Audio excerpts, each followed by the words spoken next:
ಎಲ್ಲರಿಗೂ ನಮಸ್ಕಾರ. ನಾನು ಕೃಪಾ ಎಸ್, ಸರ್ಕಾರಿ ಪ್ರಥಮ ದರ್ಜೆ ಕಾಲೇಜು ಹನೂರು, ಚಾಮರಾಜನಗರ ಜಿಲ್ಲೆ. ಇಲ್ಲಿ ಕನ್ನಡ ಸಹಾಯಕ ಪ್ರಾಧ್ಯಾಪಕಿಯಾಗಿ ಕರ್ತವ್ಯವನ್ನು ನಿರ್ವಹಿಸುತ್ತಿದ್ದೇನೆ.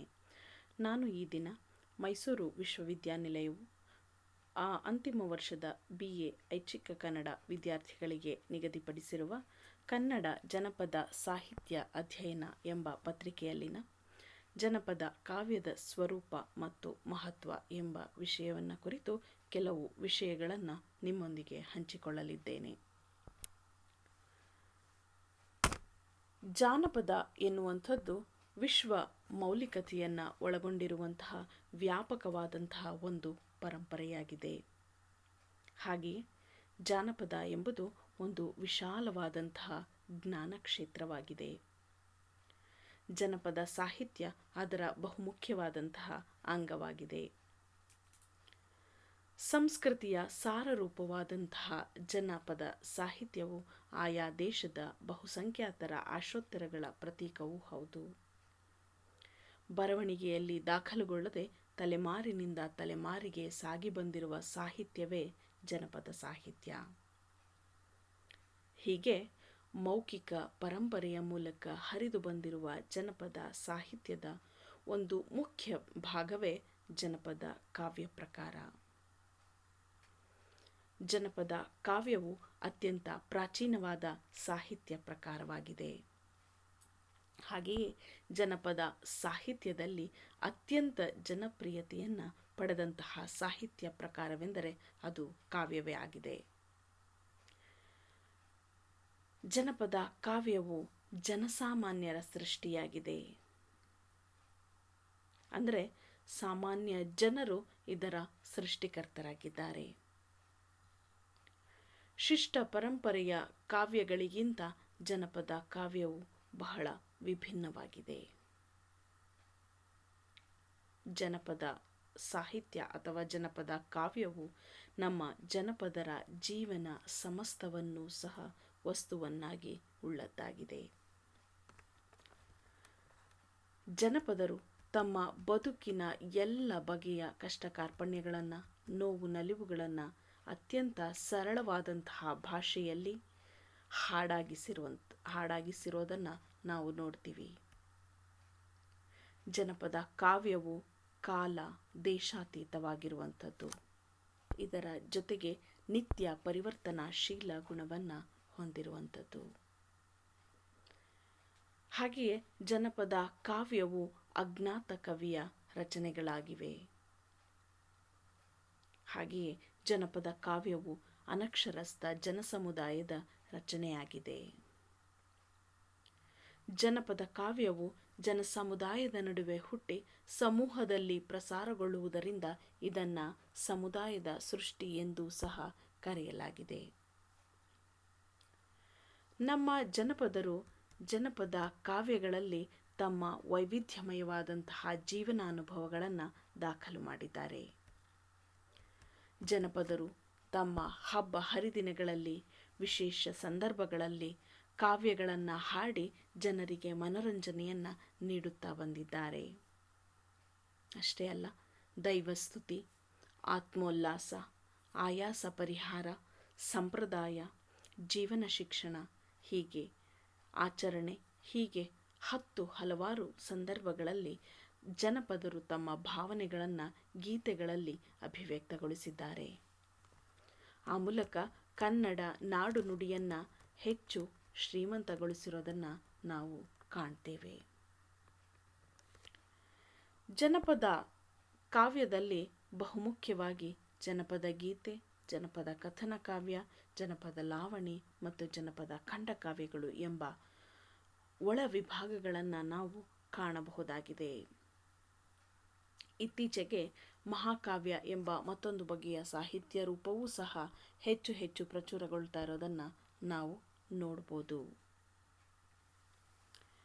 ಜನಪದ ಕಾವ್ಯ ಪ್ರಕಾರಗಳಲ್ಲೆಲ್ಲ ಜನಪದ ಗೀತೆಯು ಅತ್ಯಂತ ಪ್ರಾಚೀನವಾದುದು ಮತ್ತು ಜನಪ್ರಿಯವಾದುದಾಗಿದೆ. ಜನಪದ ಗೀತ ಸಾಹಿತ್ಯವು ಕಥನಾತ್ಮಕ ಹಾಗೂ ಭಾವಗೀತಾತ್ಮಕವಾದುದು. ಕಥನಾತ್ಮಕ ಗೀತೆಗಳನ್ನೆಲ್ಲ ಲಾವಣಿಗಳು ಎಂದು ಕರೆಯಬಹುದು ಅಂತ ಹೇಳಿ ಪ್ರಖ್ಯಾತ ಜನಪದ ವಿದ್ವಾಂಸರಾದಂತಹ ಜಿ ಶಂ ಪರಮಶಿವಯ್ಯ ಅವರು ಹೇಳ್ತಾರೆ. ಉತ್ತರ ಕರ್ನಾಟಕದ ಪದ್ಯ ಸಾಹಿತ್ಯದಲ್ಲಿ ಲಾವಣಿ ಬಹುಕಾಲದಿಂದಲೂ ಸಹ ಒಂದು ಸ್ವತಂತ್ರ ಪ್ರಕಾರವಾಗಿ ಶ್ರೀಮಂತವಾಗಿ ಇರೋದನ್ನು ನಾವು ಗಮನಿಸಬಹುದು. 1971ರಲ್ಲಿ ಪ್ರಕಟವಾದಂತಹ ಹಾಮಾನಾಯಕ್ ಅವರ ಜಾನಪದ ಸ್ವರೂಪ ಎಂಬ ಕೃತಿಯು ಜನಪದ ಸಾಹಿತ್ಯದ ಸ್ಪಷ್ಟ ಚಿತ್ರಣವನ್ನು ಕೊಡುವಂತಹ ಗಣ್ಯ ಕೃತಿಯಾಗಿ ನಮಗೆ ಇಂದಿಗೂ ಸಹ ಲಭ್ಯವಿದೆ. ಇನ್ನು ಜನಪದ ಕಾವ್ಯದ ಮಹತ್ವವನ್ನು ಕುರಿತು ನಾವು ನೋಡೋದಾದರೆ, ಅನಕ್ಷರಸ್ಥ ಜನಸಮುದಾಯದಿಂದ ರಚಿತವಾದಂತಹ ಜನಪದ ಕಾವ್ಯವು ನಮ್ಮ ಜನಪದರ ಬದುಕಿನ ಪ್ರತಿಬಿಂಬವಾಗಿದೆ. ಅಂತೆಯೇ ಅದು ತನ್ನದೇ ಆದಂತಹ ಮಹತ್ವವನ್ನು ಒಳಗೊಂಡಿದೆ. ಜನಪದ ಕಾವ್ಯಗಳು ನೀತಿಬೋಧಕವಾಗಿವೆ. ಜನಪದರಲ್ಲಿ ಪ್ರಚಲಿತವಿರುವಂತಹ ಮೌಲ್ಯಗಳ ಒಂದು ಪ್ರತಿಪಾದನೆ ಮತ್ತು ಪ್ರಸಾರ ಮಾಡುವಿಕೆಯಲ್ಲಿ ಜನಪದ ಕಾವ್ಯಗಳ ಪಾತ್ರ ಬಹಳ ಹಿರಿದು. ಶಿಷ್ಟ ಸಾಹಿತ್ಯಕ್ಕೆ ಜನಪದ ಸಾಹಿತ್ಯವೇ ಮೂಲ ಪ್ರೇರಕ ಶಕ್ತಿ. ಹಾಗಾಗಿಯೇ ಜನವಾಣಿ ಬೇರು ಕವಿವಾಣಿ ಹೂವು ಎಂಬ BM ಶ್ರೀಯವರ ಮಾತು ಹೆಚ್ಚು ಅರ್ಥಪೂರ್ಣವೆನಿಸುತ್ತದೆ. ಅಂತೆಯೇ ಹಲವಾರು ಕನ್ನಡ ಕವಿಗಳಿಗೆ ನಮ್ಮ ಜನಪದ ಕಾವ್ಯವು ಸ್ಫೂರ್ತಿಯನ್ನು ನೀಡಿರುವಂಥದ್ದು. ಉದಾಹರಣೆಗೆ, ಕ್ರಿಸ್ತಶಕ 12ನೇ ಶತಮಾನದ ವಚನ ಸಾಹಿತ್ಯ ದೇಸಿ ಭಾಷೆಯಲ್ಲಿ ಅಭಿವ್ಯಕ್ತಿಗೊಂಡಿದ್ದು, ವಸ್ತು, ಅಭಿವ್ಯಕ್ತಿಯ ರೀತಿ, ಶೈಲಿ ಎಲ್ಲದರಲ್ಲಿಯೂ ಸಹ ಜನಪದ ರಥ ಒಲಿದಿರೋದನ್ನು ನಾವು ಗಮನಿಸಬಹುದು. ಹಾಗೆಯೇ ರಗಳೆಯ ಕವಿ ಎಂದೇ ಖ್ಯಾತನಾದಂತಹ ಹರಿಹರನ ರಗಳೆಗಳು ಜನಪದ ಕಥನ ಕವನಗಳ ಲಕ್ಷಣಗಳನ್ನೇ ಹೋಲುವುದನ್ನು ನಾವು ಗುರುತಿಸ್ತೇವೆ. ಹಾಗೆಯೇ ಷಟ್ಪದಿ ಬ್ರಹ್ಮ ಎಂದೇ ಖ್ಯಾತನಾದಂತಹ ರಾಘವಾಂಕ ಕವಿಯ ಸೋಮನಾಥ ಚರಿತೆ, ಸಿದ್ದರಾಮ ಚರಿತೆಗಳು ಜನಪದ ಕಾವ್ಯಗಳಿಂದಲೇ ಪ್ರಭಾವಿತವಾಗಿವೆ. ಮೈದುನ ರಾಮಣ್ಣ ಎಂಬ ಜನಪದ ಕಾವ್ಯದ ಕಥೆ ಅನೇಕ ರೀತಿಯಲ್ಲಿ ಈ ಕಥೆಗಳನ್ನು ಹೋಲುತ್ತವೆ. ಪುರಂದರದಾಸರು ಮತ್ತು ಕನಕದಾಸರ ಕೀರ್ತನೆಗಳಲ್ಲಿ ಹಾಗೂ ಕೃತಿಗಳಲ್ಲಿ ಜನಪದ ಕಥನ, ಗೀತೆಗಳು, ನುಡಿಗಟ್ಟುಗಳ ಬಳಕೆಗಳನ್ನು ಹೆಚ್ಚಿನ ಪ್ರಮಾಣದಲ್ಲಿ ಗುರುತಿಸಬಹುದು. ಹಾಗೆಯೇ ಹೊಸಗನ್ನಡ ಕಾಲಘಟ್ಟದಲ್ಲಿ ದ.ರಾ. ಬೇಂದ್ರೆ, G.P. ರಾಜರತ್ನಂ, ಮಧುರ ಚೆನ್ನ, K.S. ನರಸಿಂಹಸ್ವಾಮಿ, ಚಂದ್ರಶೇಖರ ಕಂಬಾರ, ಸಿದ್ದಲಿಂಗಯ್ಯ, ಬರಗೂರು ರಾಮಚಂದ್ರಪ್ಪ, ಜಂಬಣ್ಣ ಅಮರಚಿಂತ ಮೊದಲಾದಂತಹ ಕವಿಗಳು ತಮ್ಮ ಕಾವ್ಯಗಳಲ್ಲಿ ಜನಪದದ ಸೊಗಡು ಸತ್ವಗಳನ್ನು ಹದವರಿತು ಬೆರೆಸಿರೋದನ್ನು ನಾವು ಮುಖ್ಯವಾಗಿ ಕಾಣ್ತೇವೆ. ಅಷ್ಟೇ ಅಲ್ಲ, ಜನಪದ ಕಾವ್ಯವು ಜನಸಾಮಾನ್ಯರಿಗೆ ಹಾಡನ್ನು ಕಟ್ಟೋದಕ್ಕೆ ಪ್ರೇರಣೆಯನ್ನು ನೀಡುತ್ತೆ.